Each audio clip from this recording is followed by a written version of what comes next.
प्यारे विद्यार्थियों, आप सभी को मेरा नमस्कार। मैं डॉक्टर नेमीचंद कुमावत, सहायक आचार्य हिंदी विषय, राजकीय महाविद्यालय की आपकी इस बीए पार्ट थर्ड विषय हिंदी साहित्य के प्रथम प्रश्न पत्र की आज की इस ऑनलाइन कक्षा में मैं आप सभी का हार्दिक अभिनंदन और स्वागत करता हूं। प्यारे विद्यार्थियों, आपकी जो पाठ्य पुस्तक है आधुनिक काव्य संग्रह, जिसमें 10-12 कवियों की जो कविताएं संकलित हैं, उसमें हमने तीसरा कवि इस पिछली हाल ही की ऑनलाइन कक्षा से आरंभ किया था। पहले कवि के रूप में हमने पढ़ा था अयोध्या सिंह उपाध्याय हरिओद को, उनकी 3 कविताएं। दूसरे कवि के रूप में हमने मैथिली शरण गुप्त जी को पढ़ा और उनकी 2 कविताओं का विस्तार से हमने रसास्वादन किया है, विस्तार से उनकी व्याख्या की है। और तीसरे कवि के रूप में जयशंकर प्रसाद, जो हाल ही की इस ऑनलाइन कक्षा से हमने उनकी कर्तृत्व व्यक्तित्व को आरंभ किया और उसके बारे में विस्तार से चर्चा की। और ये जो श्रद्धा, जो कामायनी का जो तीसरा सर्ग है, इसकी कथा पर मैंने विस्तार से प्रकाश डालते हुए आपके साथ में चर्चा की है। और 4 जो पंक्तियां हैं इस श्रद्धा सर की, इसका हम अध्ययन कर चुके हैं कि श्रद्धा जो है मनु से प्रश्न करती है कि तुम कौन हो। जैसे सागर की लहरों से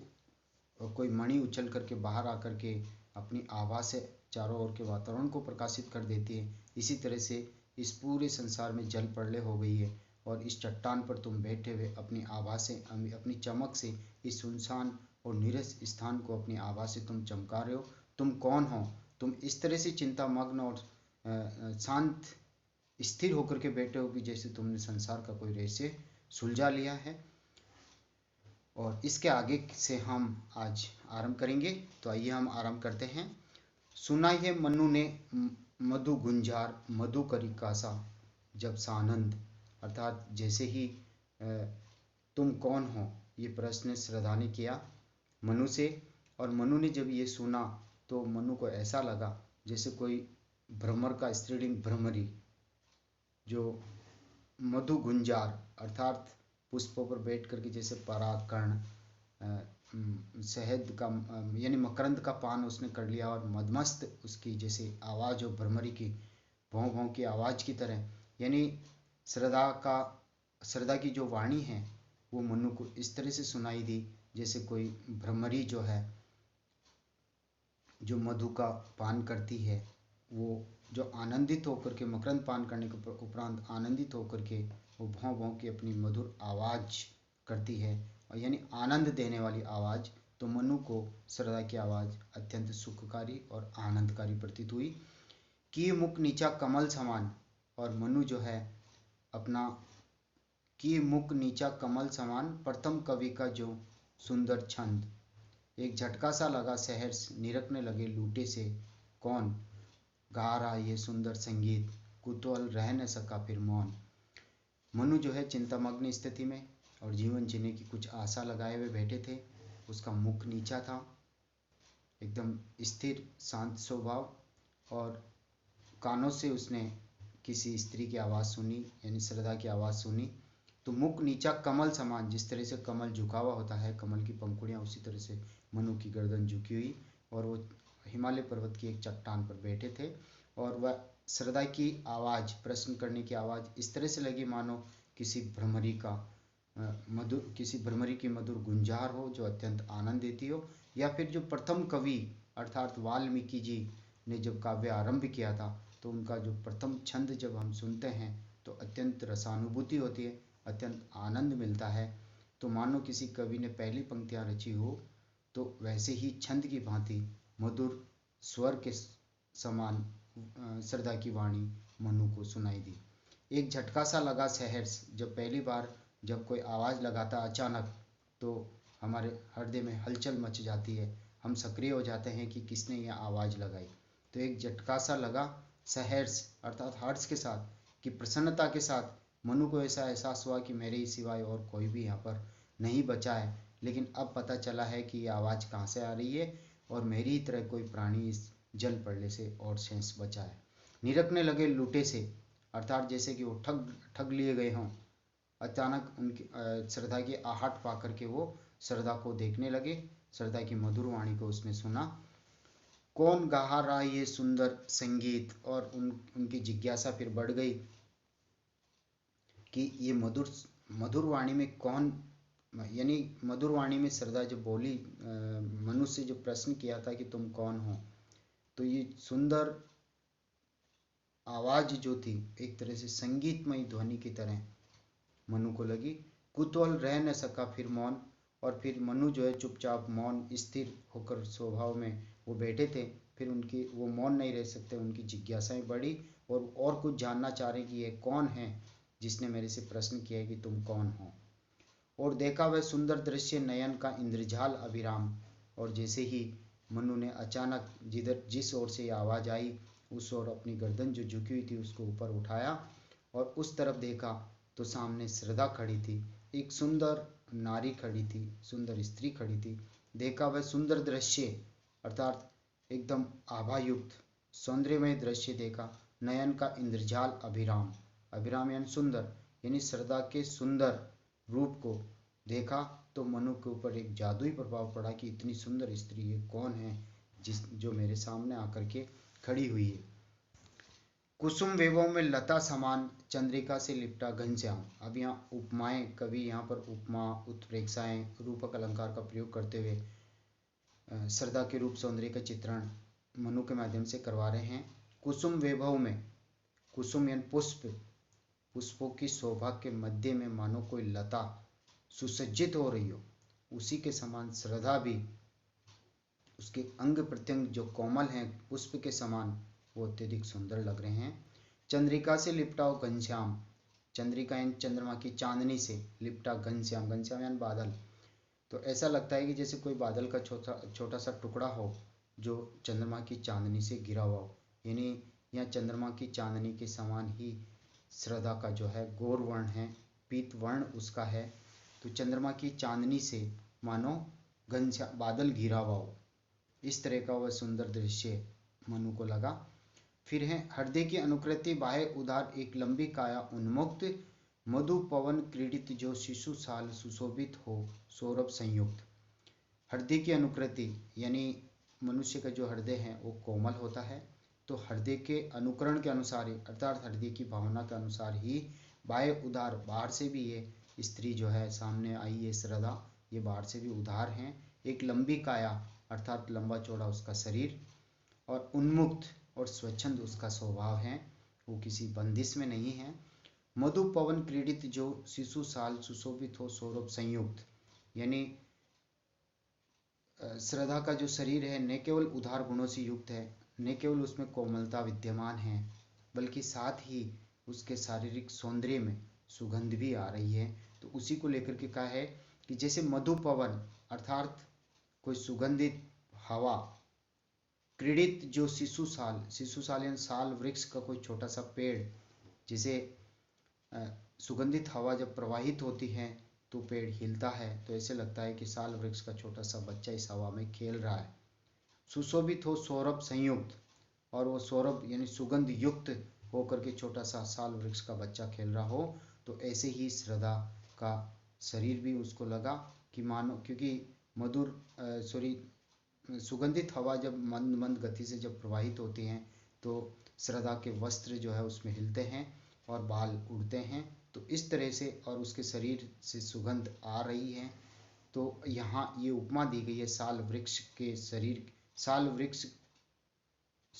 उपमान है और श्रद्धा का जो शरीर है यहाँ पर उपमेय है। तो साल वृक्ष के समान ही जैसे हवा में ये साल वृक्ष खेलता है, उसी तरह से श्रद्धा भी मंद मंद गति से प्रवाहित हो रही इस हवा में, उसके अंग प्रत्यंग वगैरह उड़ते हुए हैं और उसका सौंदर्य अत्यधिक सुंदर लग रहा है। इसके आगे देखिए, मृषण गांधार देश के नील रोम वाले मेषों के चर्म ढक रहे थे उसका वपुकांत बन रहा वह कोमल वर्म, यानी मृषण, मृषण का तात्पर्य एक तरह से चिकना, कोमल, गांधार देश, देश है गांधार, और वहाँ के नीले रंग वाली जो भेड़ें हैं उनकी ऊन से बुना हुआ, यानी जो रोम हैं, बाल हैं, तो नीले रंग की जो भेड़ें हैं उनकी नीले रंग की ऊनों से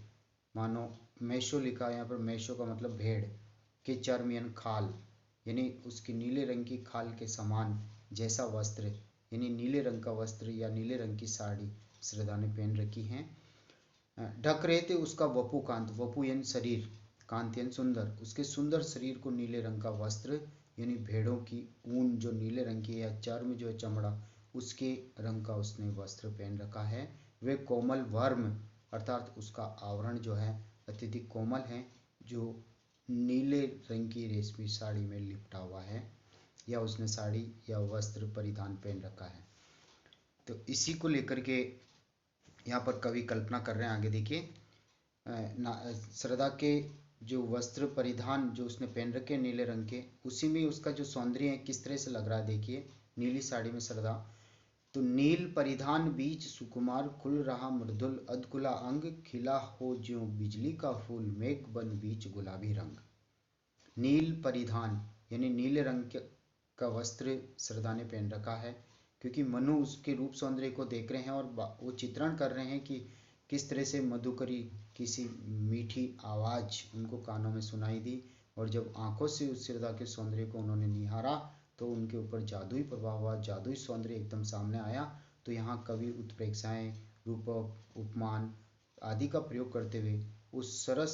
सौंदर्य का वर्णन इन शब्दों में उकेर रहे हैं। देखिए नील आंखों के सामने एक चित्र और बिंब यहाँ बन रहा है। नील परिधान बीच सुकुमार यानी नीले रंग के वस्त्र श्रद्धा ने पहन रखे हैं, बीच इनके बीच में से सुकुमार खुल रहा मृदुल अधखुला अंग, आधा खुला हुआ अंग का मतलब है यहाँ पर यानी वक्ष स्थल जो है उसमें से आधा अंग उस वस्त्र के नीले रंग में के बीच में से वो दिख रहा है। तो उस बीच यानी नीले परिधान के बीच में से जो आधे खुले हुए अंग जो दिख रहे हैं वो स्वर्णिम आभा वाले हैं, यानी गौर वर्ण वाली श्रद्धा है,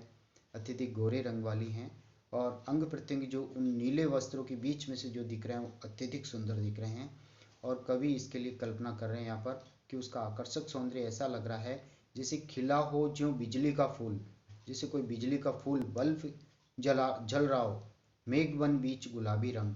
यानी मेघ वन यानी इन बादलों के बीच में, यानी काले घुंघराले जो बाल है उसको मेघ वन का है,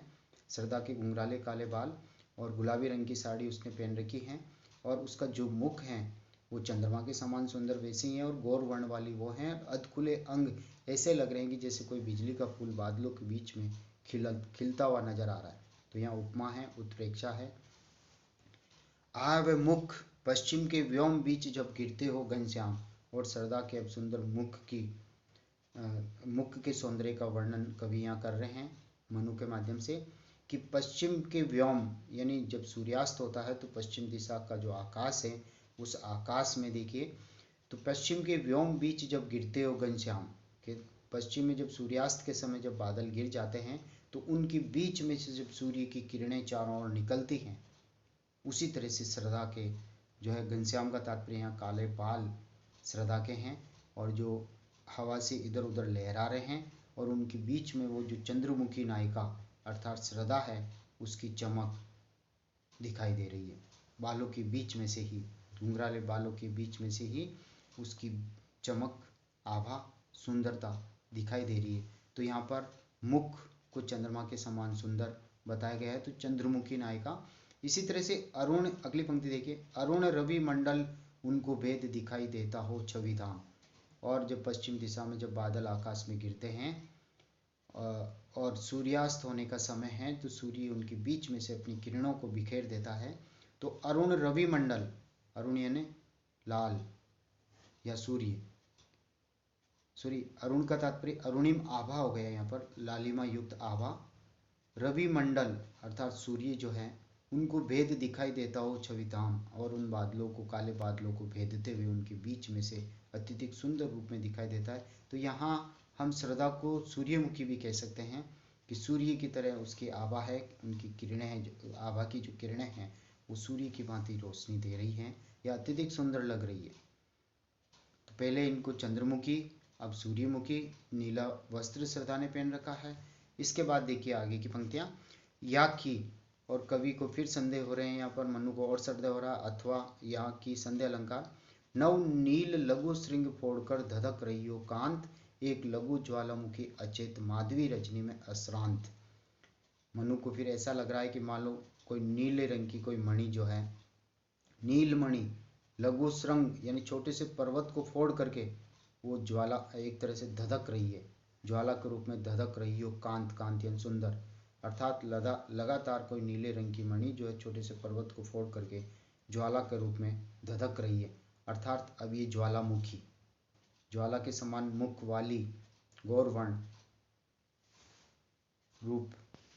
जो है श्रद्धा का यहाँ बताया गया है। इसके आगे की पंक्ति को देखिए, एक लघु ज्वालामुखी अचेत माधवी रजनी में अश्रांत, माधवी रजनी